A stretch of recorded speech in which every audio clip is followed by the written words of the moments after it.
inclusive all of Russia's invasion of Ukraine is unacceptable. And the whole world is joining our hands to condemn Russia's action. And Ms. Moderator, we have every right to do so.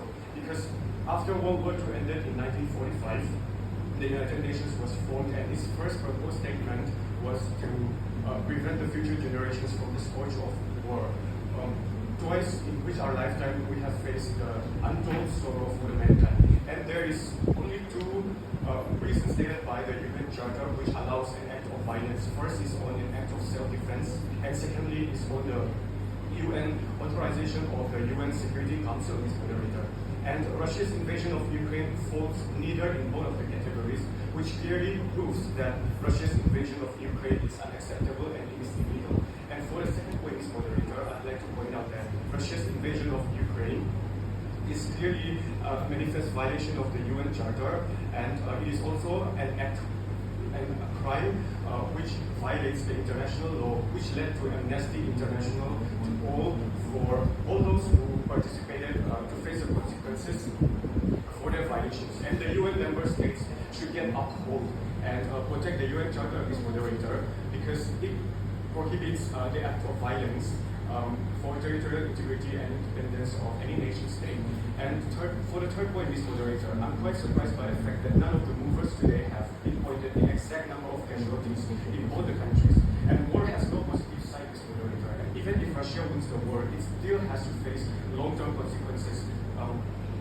According to a US official, which is quoted by the New York Times, there are as many as 3 million people who have fled Ukraine. And those 3 million people would have to live their life without shelter, without proper food, nutrition and care, and education will have to be suspended as well, Ms. Moderator. And as much as 7,000 Russian soldiers were dead, and 14,000 more were injured in the process, and as many as 3,280 civilians were dead in the process as of now, and 1,000 other more were injured, as verified by the United Nations High Commissioner for Human Rights, Ms. Moderator. And the second fact that I'd like to point out is the price hike in terms of fuel price, the effect which is felt even in the most remote corners of India, which is Mizoram, a system which is very traumatizing, especially for us students who have to live our life without any income. And another instance is on the price hike in terms of bread production, Ms. Moderator. There is a 35% increase in wheat price in Russia, and we all know that Russia is a global contributor of 25% of wheat around the world, and after this war, much of the production has been halted, and clearly proves that Russian invasion is nothing but unnecessary, and